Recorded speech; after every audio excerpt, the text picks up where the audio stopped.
And I think we are live. Hello, welcome. Welcome to my third live stream. Brainwashing is what we're calling it. And I think our audio levels are fairly reasonable. Hold on one second, please. Yes. Okay, so the inspiration for this was a few days ago. I think it was Prince's birthday. I grew up a huge Prince fan. I was listening to, they're playing Prince all day on the radio. And it made me think of an old friend that I haven't seen in over a decade. Just another good Prince fan. So I gave him a call out of the blue or a text. I just texted him, said, what up, talking about Prince. And so he called me back that night. And it was really nice. And then when he asked me what I did for work, and when I mentioned I worked for InfoWars, then it just sort of triggered him. He even came out and he said it wasn't just a matter of disagreeing. He had to tell me that I was wrong and that I was brainwashed. Like right away. And I thought that was very interesting because I would say that he is brainwashed. And it made me wonder, does everyone think that everyone else is brainwashed? So I think there's a way to know. And that's what we're going to talk about today. If you know you're brainwashed, how you can find out and how you can avoid it. We're going to get into that. Hello, everybody.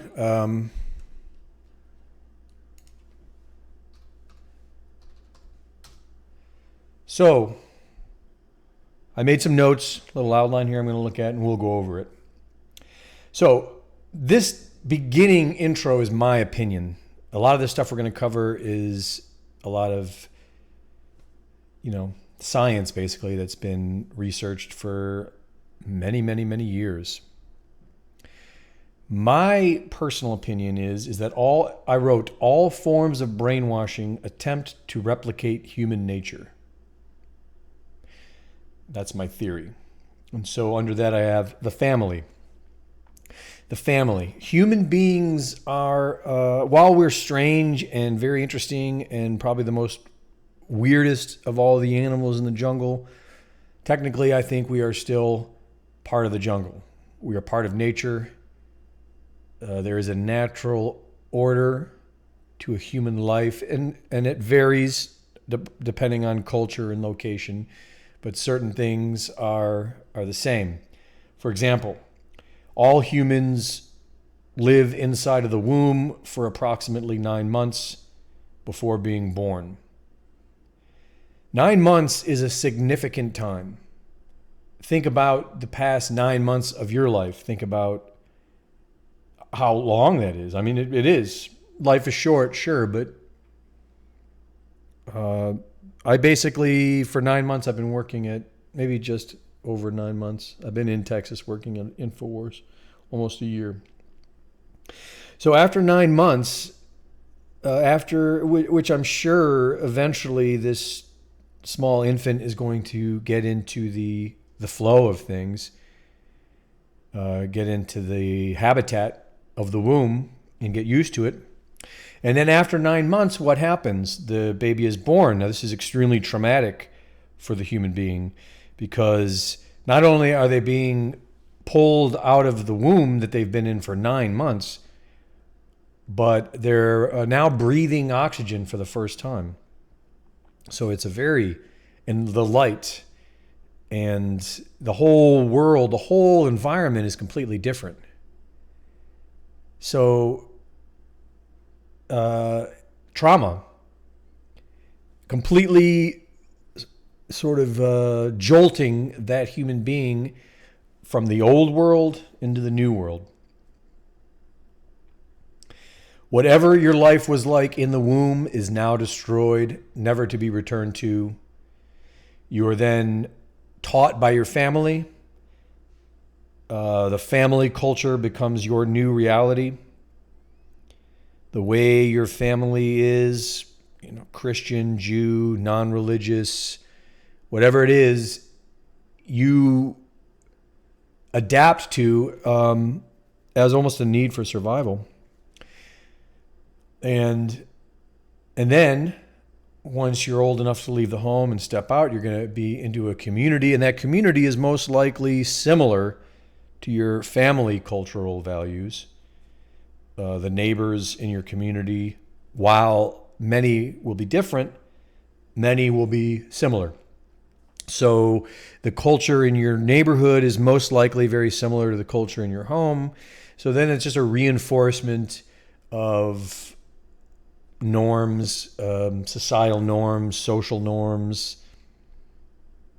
which keeps you in line and sort of a part of that culture.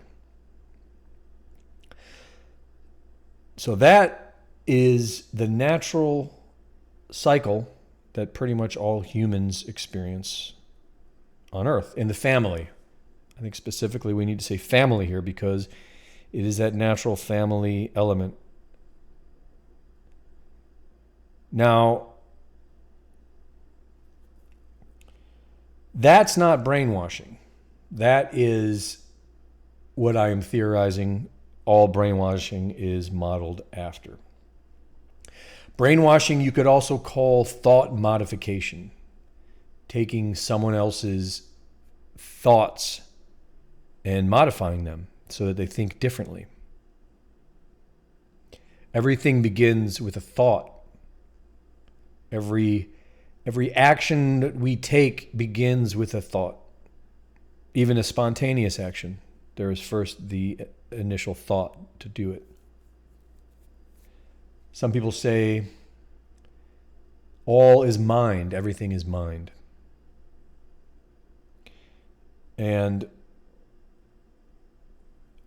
there are 3 steps to brainwashing.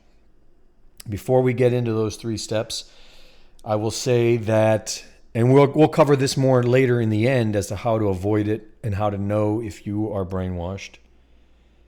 But the main victims of brainwashing are going to be the suffering. And that's basically everyone, unless you have come to learn how to end your suffering, which is, some people do. You can find peace, you can find balance, you can find happiness in life. But for the most part, all of us at one point or another at least have experienced suffering. Now this, for some people, is terrible, miserable suffering. For some people, they're just lost. Some people are just looking for something. And that's a form of suffering. And so the reason I mention this first is because it is possible that the best way to avoid brainwashing is to find your peace, is to find your foundation in life so that you don't need any outside forces to sell you something else.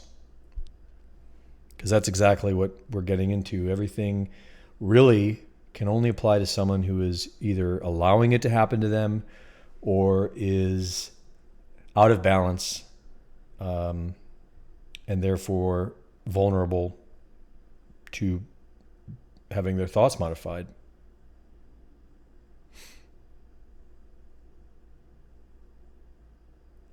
Someone actually wrote, someone with my same namesake, hello Kyle, wrote, low IQ people are the easiest to control. I didn't have that in my notes now. I would add that to the list as well, yes. But I also believe that anyone can avoid it. So, what are the 3 steps to brainwashing? We will cover them now.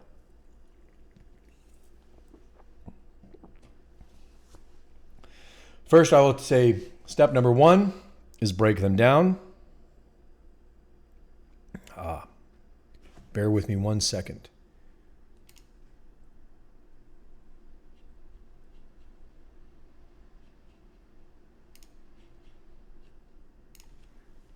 I noticed that my outline I am using is not the most up-to-date one.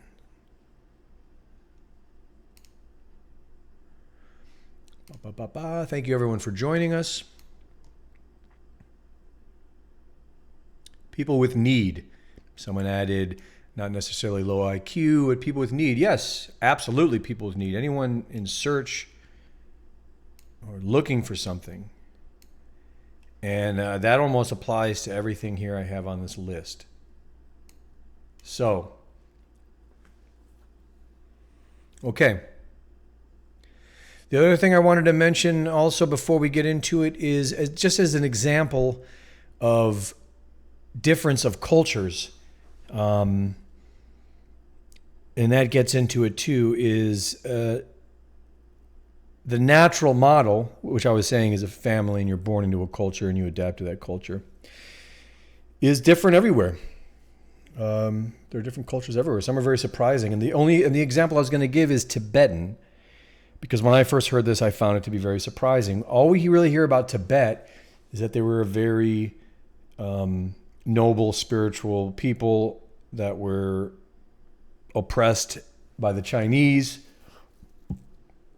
which is certainly true. The Chinese did go in and blow a bunch of their temples,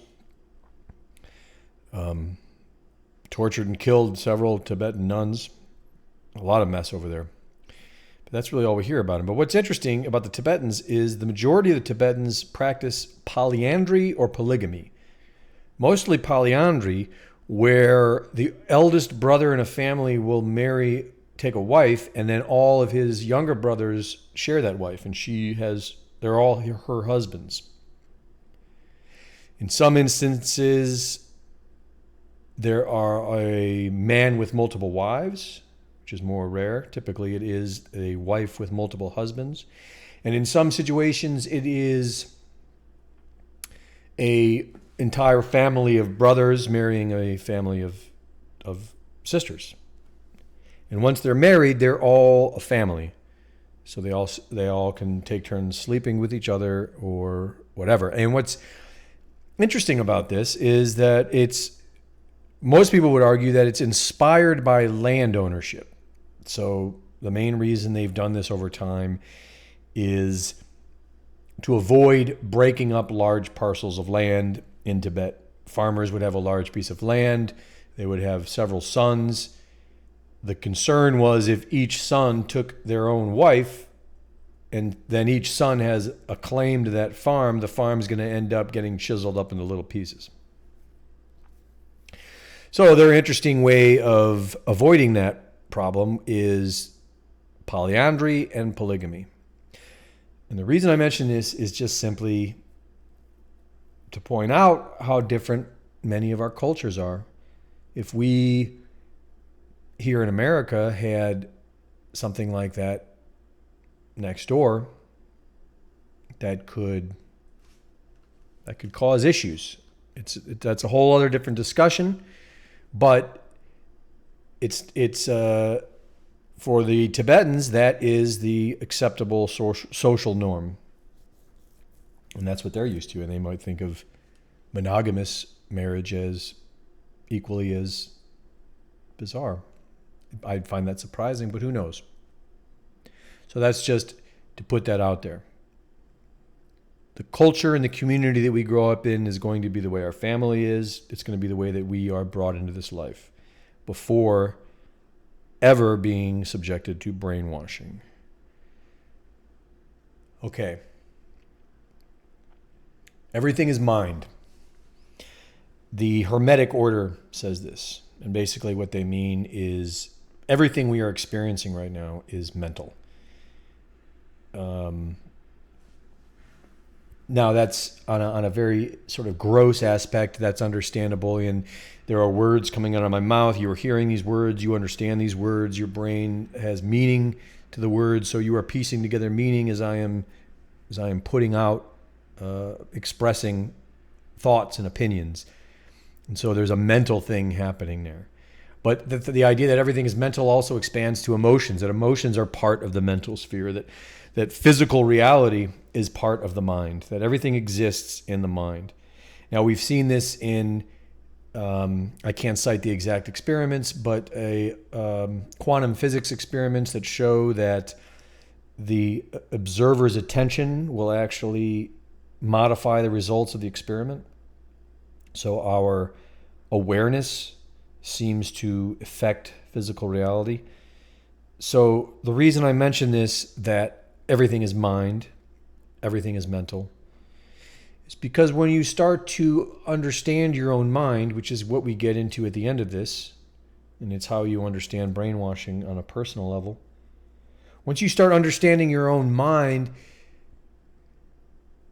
and talking to others and reading and learning, you realize that basically we are all sort of operating on the same mental machine. It seems like the way my mind works is so predictable that people were able to write hundreds, if not thousands, of books over centuries and centuries and centuries explaining how the mind works.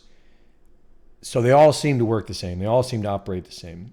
Once you want to get into understanding how the mind works, there are two main ways to go about it. There is studying your own mind, which is the most important, and then you can also read other people's observations, and that is mostly helpful because you find that our minds all operate basically the same. I said earlier that you can avoid brainwashing mostly by if you ever find peace, if you find balance in your life. Some people in the comments were talking about, people that are looking for something, people that are needing something. And I mentioned suffering. These are the people that are vulnerable to brainwashing. There is a higher mind and a lower mind. People have called them different things. Everyone describes them. There's a million different things you can call it. We're calling it the higher and the lower mind. The lower mind is what some people refer to as the ego. It is the part of the mind that simply wants to pursue its desires. It is also the base fight or flight, the reptilian mind. But it's a lot more than that. It is the part that wants to fit into everything.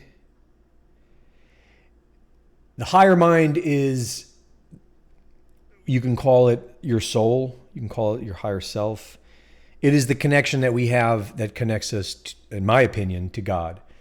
It's not God. It is just this part of your mind that is able to connect to something higher.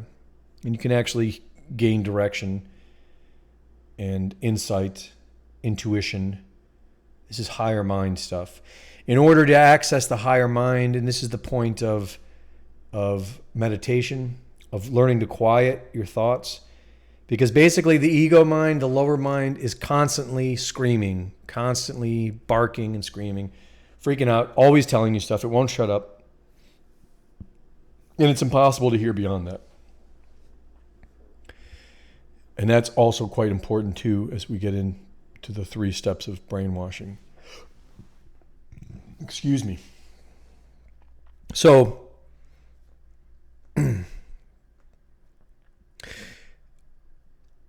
many people consider, well, let me rephrase that. There may be many Christians who think of yoga and Eastern spiritual practices as the dark arts. I would think that's a small percentage. I definitely don't feel that way. I will say that there are people that teach yoga in the New Age community that make it a dark art. But with God's guidance and on your own proper thinking, I think you'll come to the conclusion that really what yoga is body science. And it is what I used to understand my own mind. And we'll get to that at the very end. But the reason I mention it now is because it plays a big part in brainwashing today in modern culture. It's been used as a tool. It's one of our first examples. So, the 3 steps in brainwashing.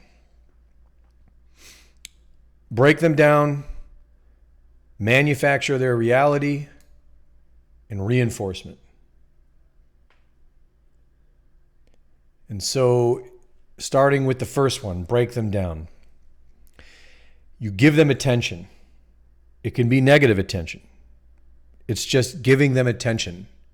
And what this does is it activates the lower mind, the ego mind, right away. The ego mind wants, more than anything, it wants acceptance.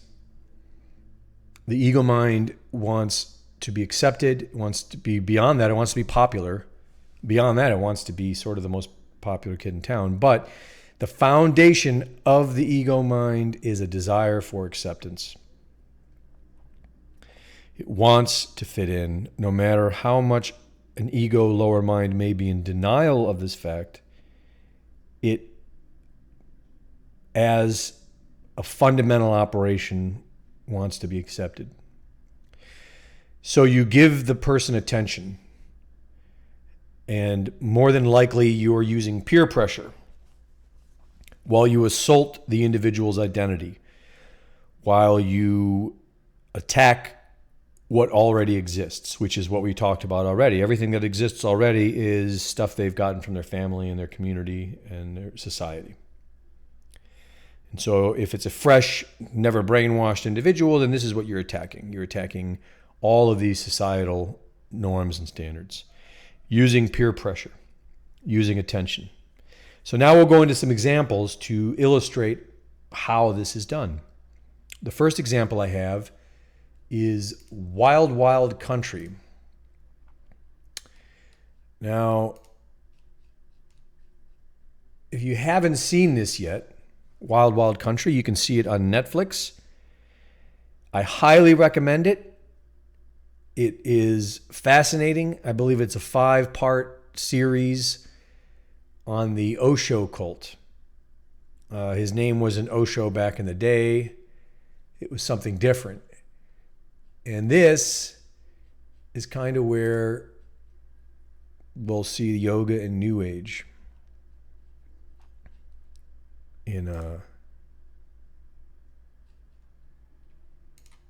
the world today, in the world of brainwashing. So in Wild Wild Country, the way they broke them down was by introducing yogic practice, and what that does is, so basically what yoga practice is, in a nutshell, is you are learning to quiet the lower mind. And you do that by focusing on your breath. You can do a mantra. You basically pick one thing and you focus on it. It's fairly simple. If you're only focusing on one thing, you can then feel the rest of your mind. Over time, at first, it's not easy. At first, it feels like it's impossible. But once you get the hang of it and you can actually succeed at focusing on only one thing, then you can actually feel that lower mind relaxing and quieting down. And it's good for many things. Not only does it bring more peace into your life, which is tremendously valuable, but by making that lower mind quieter, you can then actually listen past it and hear the higher mind talking to you and giving you directions. You can actually learn how to differentiate between the two aspects of the mind. And it really gets fascinating. If you haven't done this yet, I highly recommend it. Learning about your own mind, there are multiple parts of the mind. And this is a very simple way of gaining more control over, I wouldn't say control, but gaining more access to the higher mind. And it's as simple as learning to quiet the lower mind. It's almost as if the higher mind is constantly telling you, constantly giving you guidance, constantly saying, go that way, go over there, do this. But you don't hear it because that lower mind is just incessantly loud. So the way the yoga cults of the 60s broke the people down is through yogic practice, which we're going to get into later can actually help you tremendously. But it is a breaking down. It does cause that ego to break down. The next example is Scientology. Scientology, if you haven't seen it yet, then you really got to go see this as well. Going Clear, Scientology in the Prison of Belief. It's on HBO. It's fascinating. In this documentary, they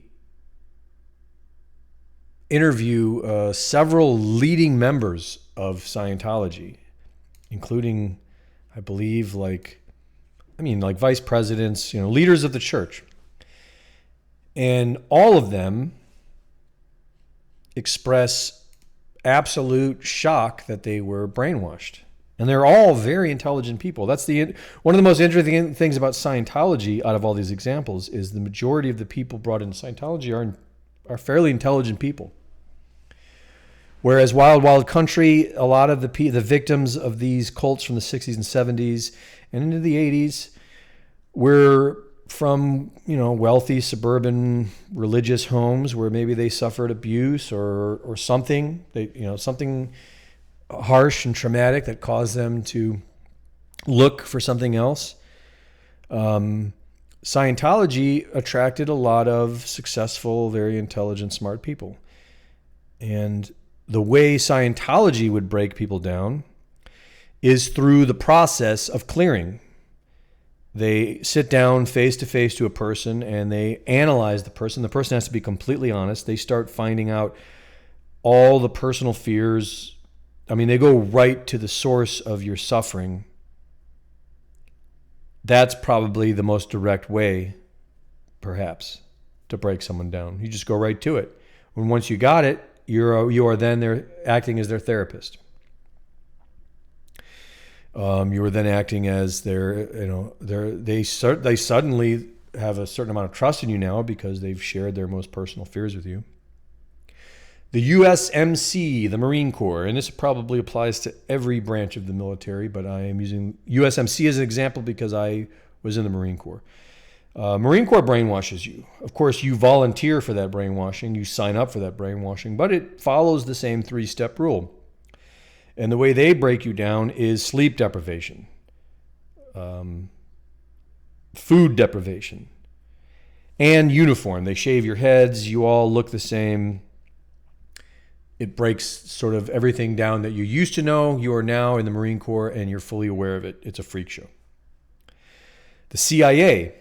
The CIA declassified documents for MKUltra that showed that they were using LSD and other drugs, and also using electroshock for purposes of brainwashing and mind control. According to the unclassified documents in this operation, they used LSD. LSD is similar to the same way of breaking down as the yoga practice, except it's a very potent chemical, and it will just completely open your subconscious mind up to your lower mind. And there's been a lot of studies that show it's quite effective at breaking a person down for good and bad. Jonestown. The Jonestown cult. The way they broke people down was sleep deprivation. It was a socialist community, and they made everyone feel guilty. Everyone was made to feel guilty for taking luxuries, for being selfish, not thinking of the community. This was Jonestown. And according to their community, they considered sleep a luxury. So for them, it was sleep deprivation. It got to the point where members of the cult would brag about only sleeping 2 hours a night just because it was their way of virtue signaling. How many hours did you sleep? You slept 3? I only slept 2. And so it was embedded in them at the beginning, which is quite interesting because sleep deprivation is perhaps the most effective way to break a person down for brainwashing. And that was, we'll find that is Jonestown for basically step 1, 2, and 3. Mind control, trauma-based mind control. This is very dark. Anyone who studied trauma-based mind control, you'll find it goes back for seemingly all of recorded history. There's been research done on it. The Nazis, actually, with Mengele, did quite a bunch of research into it. And so I'm going to read a quote here. This is from an expert who's deprogrammed hundreds of cult members, and he's talking about trauma-based mind control, which is basically where you traumatize the subject, and you traumatize them so hard that it causes their mind to fragment into multiple personalities. And so the quote from this expert says, "It attacks the nerves at the base of the spine and causes something neurological." He's speaking of sodomy. He's speaking of anal sex rape. Very dark. "It attacks the nerves at the base of the spine and causes something neurological to happen within the brain. It also has a spiritual, demonic component to it that affects the person's mind in a way that nothing else will. For a person to be able to develop multiple personalities, they would have to be sodomized between the ages of 2 and 4. And that is not only according to this gentleman's experience with deprogramming people, but the research that's actually been done into doing this. And this is an interesting point we'll get to later. Finally, as far as a final example, is I have television, and that includes all of television. The way television traumatizes us, or the way it breaks us down, is through trauma, terrorism, 9/11, fear, through cognitive dissonance. A perfect example of cognitive dissonance is telling you that Arab terrorists want to kill you, and then at the same time bringing Arab terrorists over and migrants and saying, "Don't judge them. Don't. That's not nice." That's cognitive dissonance. Being told two contradictory things on the same television over and over and over and over and over again causes the mind to split up and not trust anything. Normalization. TV also normalizes things. You can see this, in the dark way, to get to that dark side again, which is important, I think we'll get to, is pedophilia. For the first time in American history, I think, we are now seeing pedophilia being normalized. It's crazy in the past couple of years. The other thing television does is makes things, it tells you what's trendy and tells you what's popular. And we talked about already that this is the fundamental desire of the lower mind, is to be accepted, is to be popular. And so the TV is there to tell you what to do to be popular. If you want to be popular, you think this way. If you want to be trendy, you think that way. And it works like a charm. So that is break them down. Second step of brainwashing is to manufacture their reality. This is done in the yoga cults and the New Age community in Wild Wild Country, simply by feeding them new information. Yoga and New Age. And the New Age includes all kinds. New Age includes basically whatever you want to throw in there. Scientology does this by a secret belief system of Scientology that you pay money to get. And then as you progress, you get more secret knowledge. It's manufacturing your new reality. Your new reality. The USMC does this through training and Marine culture. There's a new language. There's a whole lingo system in the Marine Corps, shared by the Navy for most part of it. You're all wearing your same uniforms. So you're now in a whole new culture, Marine Corps culture. CIA, unclassified documents say that they believe that they could be able to create some assassins out of the unclassified LSD MK Ultra. And so we don't know exactly what they were doing in these experiments to manufacture their reality, but they believe they could create assassins, which would mean that they were implanting thoughts in the person's head of murdering, of assassinating. Jonestown, once again, a socialist community ideology and culture. Part of that culture included a very little sleep, 2-3 hours of sleep a night. And so that's what they were, as people were suffering sleep deprivation, as they were broken down, then they manufactured their reality by feeding them this socialist ideology and continuing on with the sleep deprivation as part of their culture, as part of their accepted culture. to be proud of the fact that you are getting very little sleep. The trauma-based mind control, the way they manufacture the reality in this is perhaps the most interesting. It is once they can traumatize the young victim so harshly, which, as we read earlier, is done quite successfully through sodomy at a very young age. Once that personality is split, then they allegedly can go in and create multiple personalities. And there's hundreds of whistleblowers out there describing this.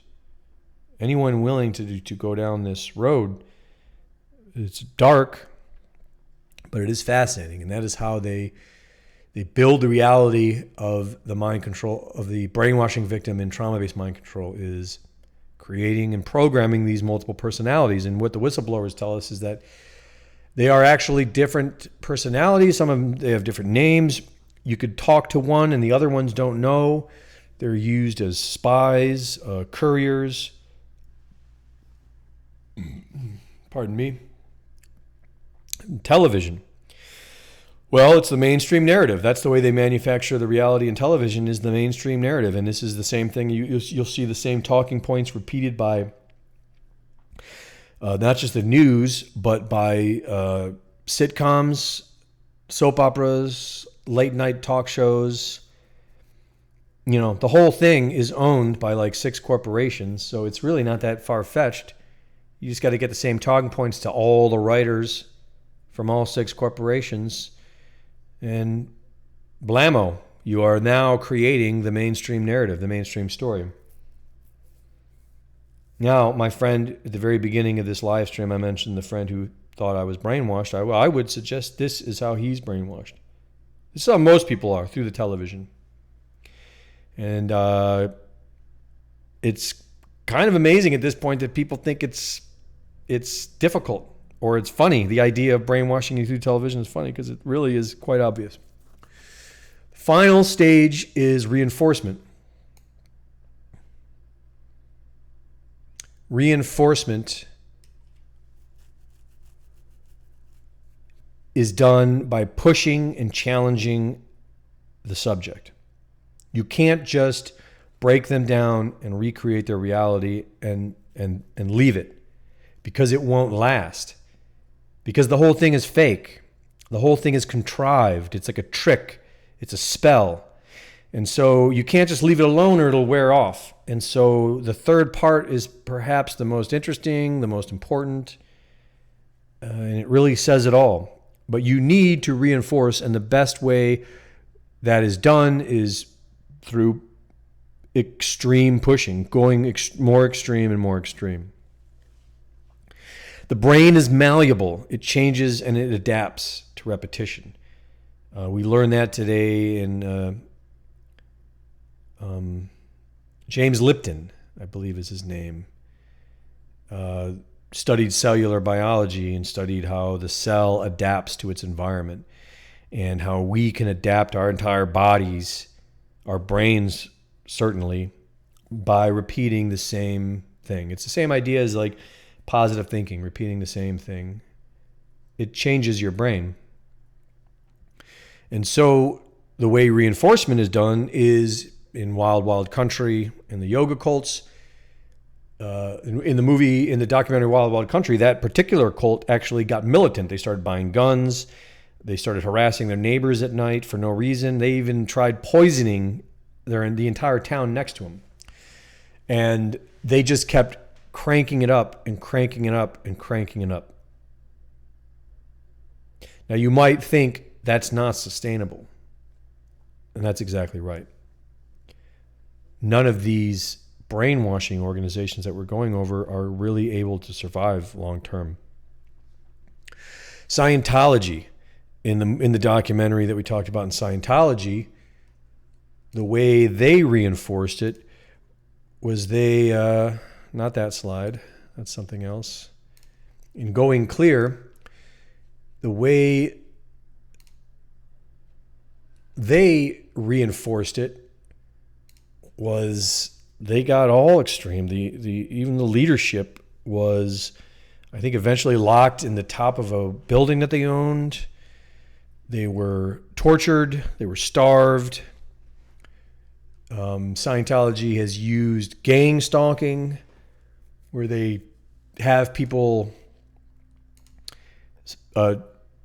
harass an individual. Anyone who criticizes Scientology, anyone who tries to leave Scientology, they will form gangs of members to stalk them. They have like slave labor forces, so they reinforce it through extremism. It kind of makes sense when you think about it. I guess if you keep a person so much deep drama, they don't have time to think about, am I brainwashed? They don't have time to think about that. They're just so stuck in the middle of a mass of drama.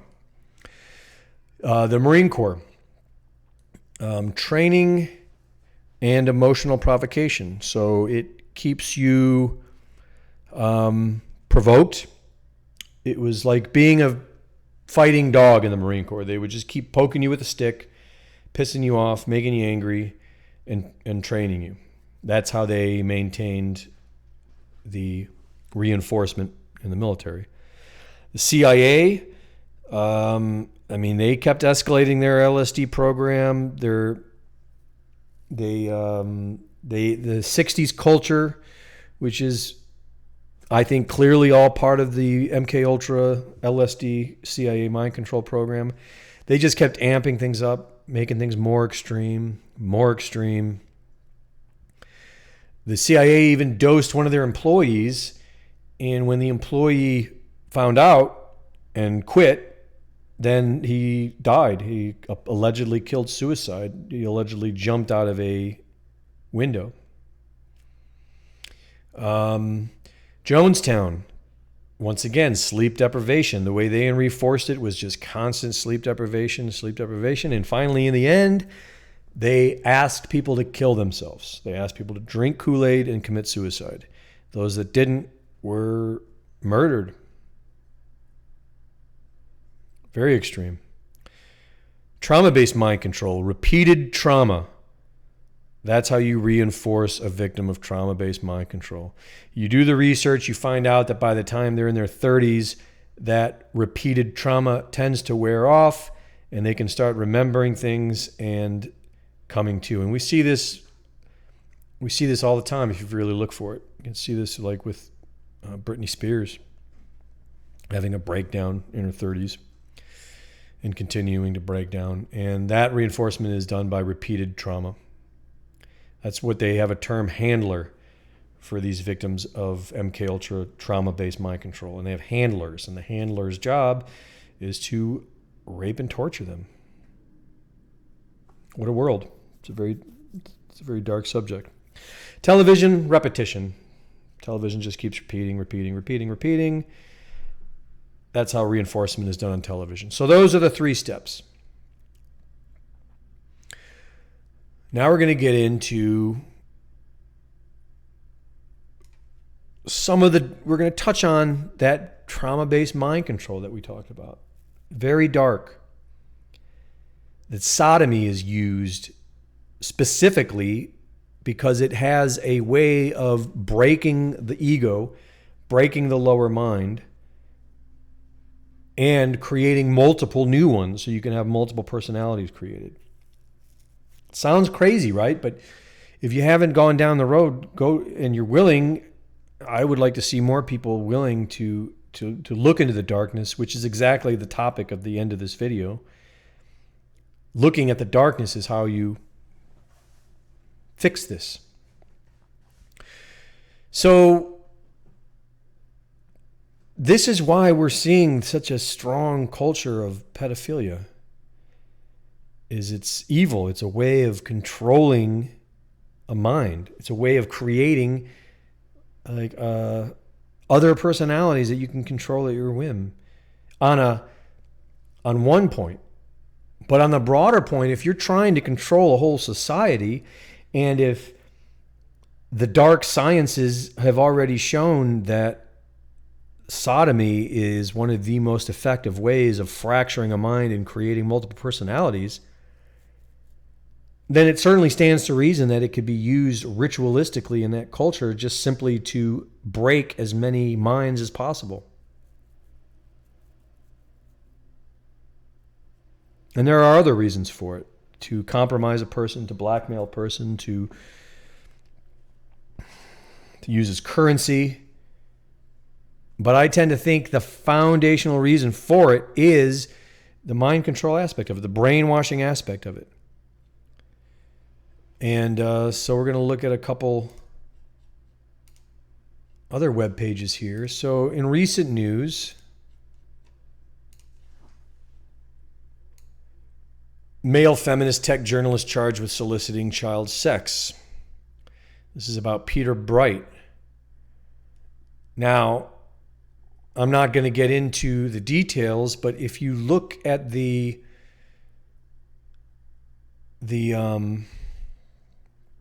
transcripts of him going back and forth in texts from this kinked website, he's speaking to an undercover agent posed as a mother of a 9-year-old boy and a 7-year-old girl. And Peter Bright here contacted this undercover agent about this undercover agent who posed as a mother's 9-year-old boy and 7-year-old girl. And what's astonishing when you actually get in, well, first of all, it's very disturbing when you read it.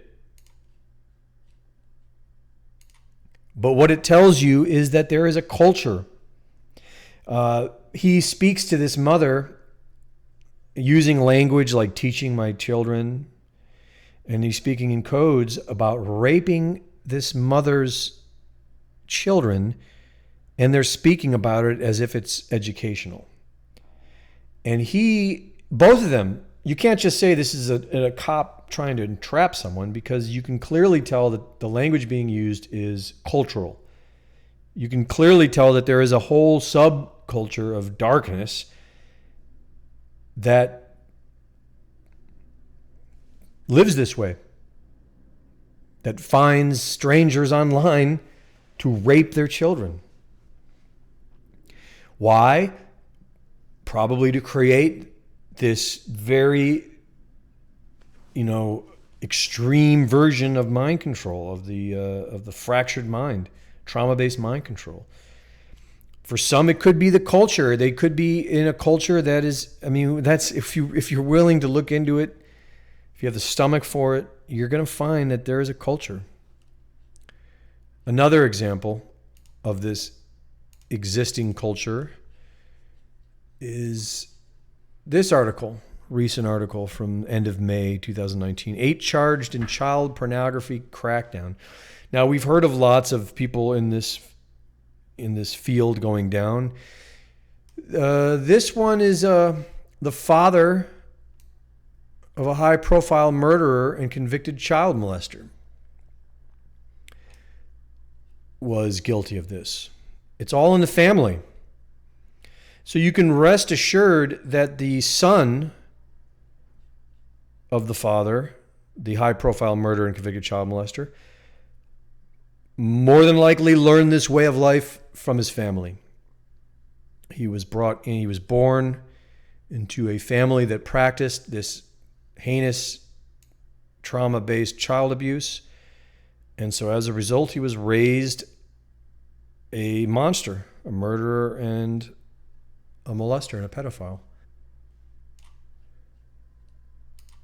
The Nixium cult. Keith Raniere now found guilty on all charges. A Nixium member offered her daughter, 15 years old, to Keith Raniere as a sexual gift. Crazy, right? Absolutely crazy. And another recent story, 1,700 suspected child sex predators arrested during Operation Broken Heart. And this is one of many. If you look in, since Trump was elected, there have been thousands of people arrested for these crimes.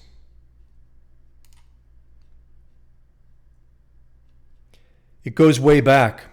I'm going to play just a couple minutes of, this is a little disturbing if your mind is starting to think in the lines of what we're talking about, of this culture, trauma-based mind control, sodomy as a method of fracturing the mind. This is an old cartoon, I believe, from 1933, Bimbo's Initiation. And it's just a 2-minute segment of it, but I think you'll see what I'm talking about. D-I-D-I-D-I, we are tough, you bet, filled with college pep. Bring him on, we cry. D-I-D-I-D-I, B-I-M-B-O, Bimbo.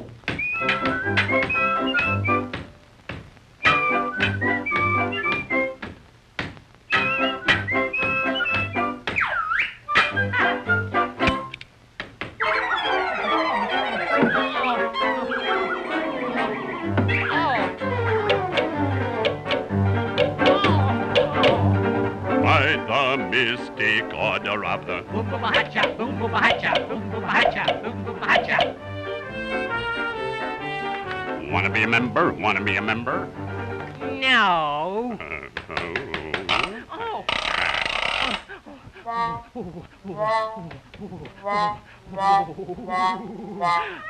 There's the way out. Oh.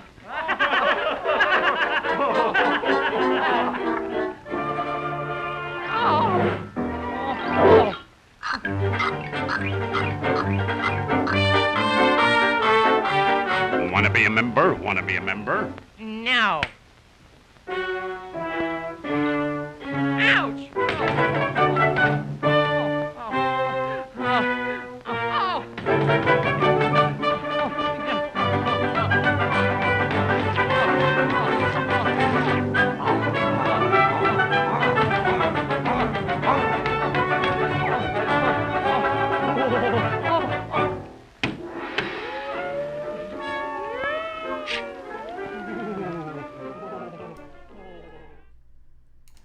Okay, so I think you get the point. It's pretty creepy. That was back in the 30s. And there are many instances also. Wizard of Oz is very popular, of films and movies being used as sort of things to trigger victims of trauma-based mind control. That's the most extreme form, where it requires physical trauma abuse starting from a young age and continued on for the rest of the life of the victim. Now, that's about as dark as you can get, so we are now going to get into the good stuff. How do you avoid this, and how do you get out of this? I think it's fair to say that everyone's been brainwashed.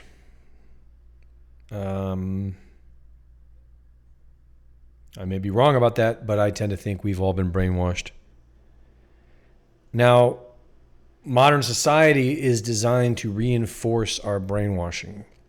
Our mobile phones that keep us with our head down, just glued to a social media feed. We're being taught to accept. They're normalizing things like transgenderism, which requires, in many cases, castrating yourself or castrating your child. We're being taught to accept transhumanism, putting chips inside of our bodies, modifying our bodies with electronic devices. Outrageous, extreme.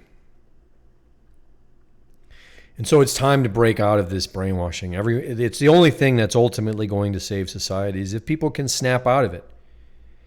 And just like the hope in that Scientology documentary, which is worth watching. Here, I'll bring that screenshot up again. The beauty of watching this movie is it'll give you hope, because near the end of this movie, as everyone becomes de-brainwashed, they all say the same thing. They all say, how extraordinary is it that I didn't realize how stupid this thing was? Because Scientology, when you really look at the stuff that they were teaching them, it's ridiculous. It's like a joke. And it was managed to fool a bunch of intelligent people. And that's part of the brainwashing. So the good news is people can snap out of it and be like, where was I? That's what we want. So self-knowledge is the way out of brainwashing. Learning about the self. I'm going to talk about yoga as body science, as a way of learning about the self. But that's just one of many. And in fact, as I said in the very beginning of this video, I do not consider yoga or many Eastern religions to be complete religions. Pardon me. While a lot of people will argue that yoga is a religion, I see it as body science. The main reason I don't consider religion is it doesn't really give you a personal relationship with God, and it doesn't really give you a plan to deal with evil. A lot of religions don't. But what it does give you is a relationship with yourself, a relationship with your lower mind, a relationship with your higher mind, your personality. It gains knowledge about the way your mind works. By observing the mind, by learning to quiet the lower mind, you can sit in meditation. You can do that, or you can just pay attention to what you're doing, focusing exactly on only one thing, what you're doing, whether that's breathing, washing dishes, vacuuming the carpet, whatever it is. Don't let the mind wander off and get distracted. Focus on one thing. The more you do it, it's like working out a muscle. The better you get at it, the more you're able to actually quiet the mind. When I first started doing this, my mind was so noisy all the time. I thought there's no way, it's never possible. I'm just going to have to learn to live with this. Chaos. It certainly works. The more you do it, the better you get at it. You can actually get rid of all the chaos and you can live in quiet and peace. But through this process, and now I did this process the whole time with God. I was praying and asking God for guidance, and as I would observe something, I would always bring it to God in discussion and prayer. And what is this? What am I learning? What am I looking at? And when you learn to silence the mind, you can then hear the higher mind, and you will get answers. You will get answers. When you ask about the self, you receive answers. This is truth. This is perhaps the most important truth anyone can pursue. The truth of the way that your mind works, the way your mind operates. And by doing this, you will also free yourself from any mental brainwashing that you may have experienced. The ego leads your person. If the ego leads your person, what I mean by that is if you don't do this, if you don't learn to understand the difference between the lower mind and the higher mind, then almost by default, especially in the modern world, almost by default, the lower mind runs the show. The ego is in control of everything. That is a mess. That is what we see today on the left, the woke. You can tell they're brainwashed because they use the word woke.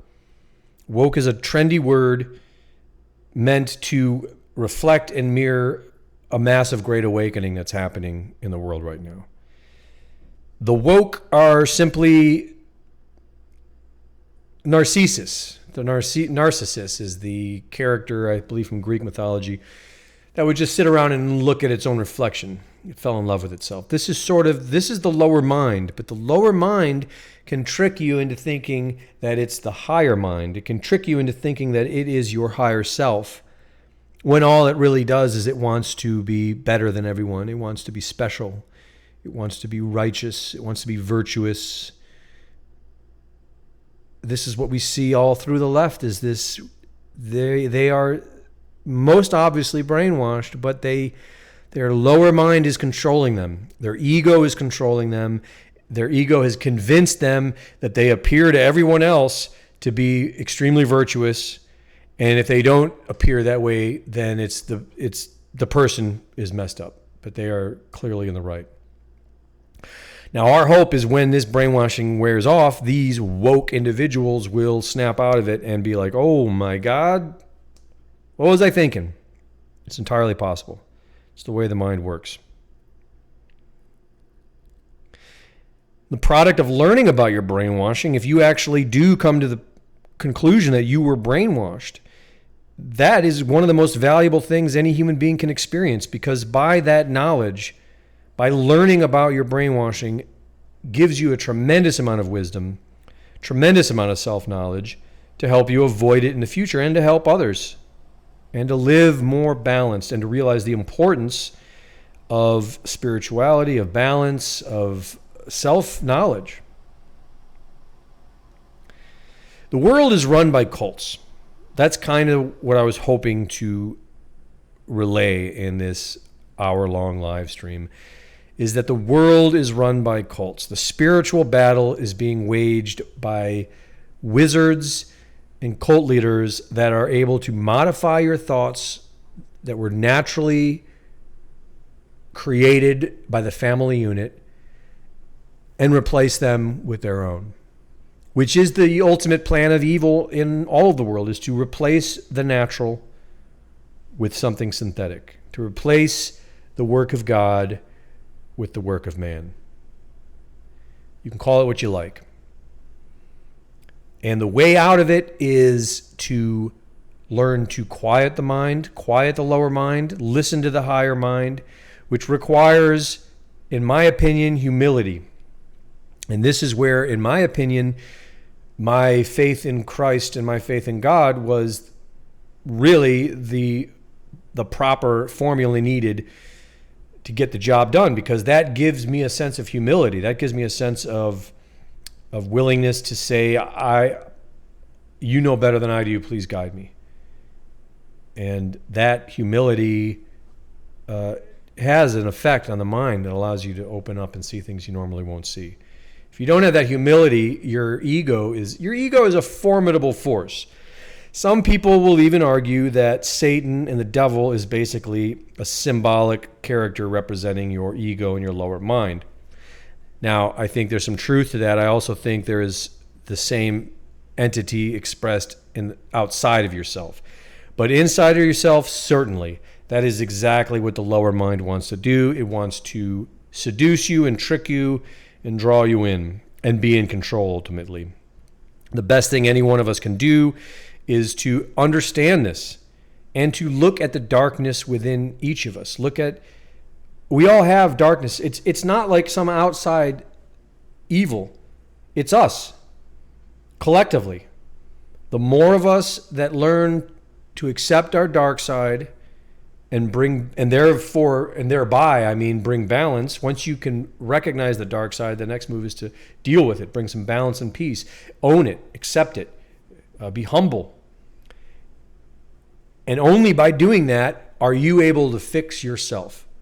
And only by fixing yourself are you able to contribute to the world.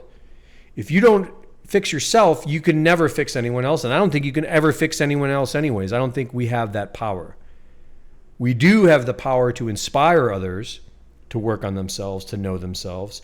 We have the ability to inspire others to look into the same things that we've looked into, maybe look at humility, maybe look at their own lower mind or whatever.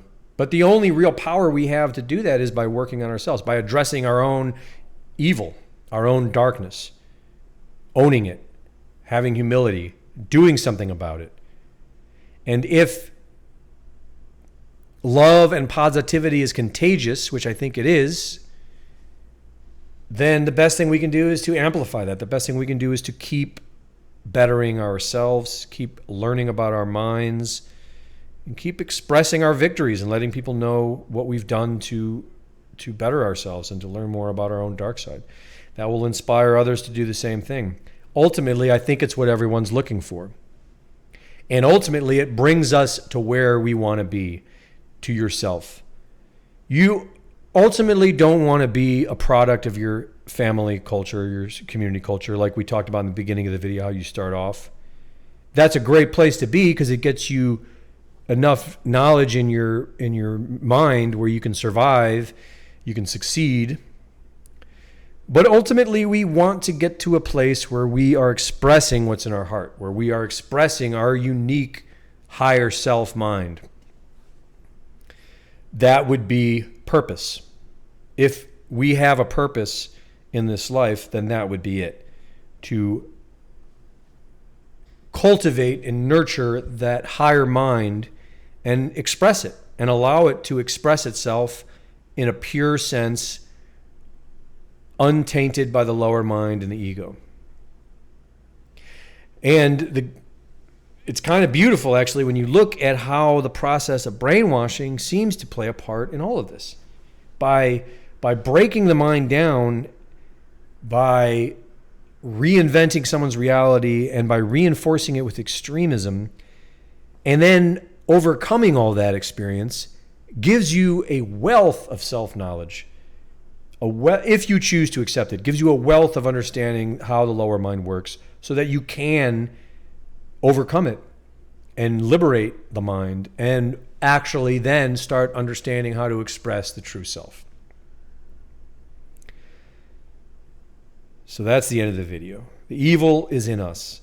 The good news is we can access ourselves. We can go within our own mind. We can study it. We can get close to it. And we can change ourselves. When they say be the change that you want to be, I would argue, yes, that is true for this as well. So thank you for joining me. I tried keeping it a little shorter than this. We went a little over an hour. I hope it was interesting. I hope it was helpful. The last thing I will say is I don't think you can sign up for it yet. But I just signed up for Subscribe Star. And as you can see, the profile is still under review. It's taking a long time. I guess all the freedom of speechers are signing up for Subscribe Star. So you can try to sign up. You can try to join me there. It's basically subscribestar/Greg-Reese. And if you're interested in my voice and my music and what I have to say, then you can read my book, Sex, Drugs, and Om, an autobiography of an American yogi. This also gets very in-depth in everything I was talking about today about getting to know your own mind. It covers all the practices I talked about in getting to know your own mind, understanding your lower mind and your higher mind. It's all covered in there. And it would support me, which is great. Either way, if you enjoy these videos, please subscribe, sign up. I think you got to hit that bell too or something like that. And we will see you next time. I'm going to try to do it every week. Things are getting crazy in the world. The Subscribe Star, once it gets set up, I'm going to do several a week for the Subscribe Star and stick to once a week here on YouTube for everyone. So, thanks for watching. I'm just going to read the comments really quick before I completely go.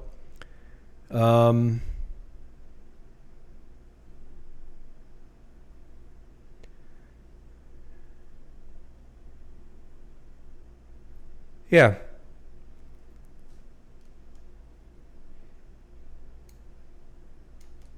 All right. Seems like people were enjoying themselves. That's good. Thank you, everyone, for watching. Once again, I hope it was helpful. I hope you enjoyed it. See you next time. Have a great night. Enjoy life. It is amazing that we are all alive right now watching this whole thing unfold. Take it easy.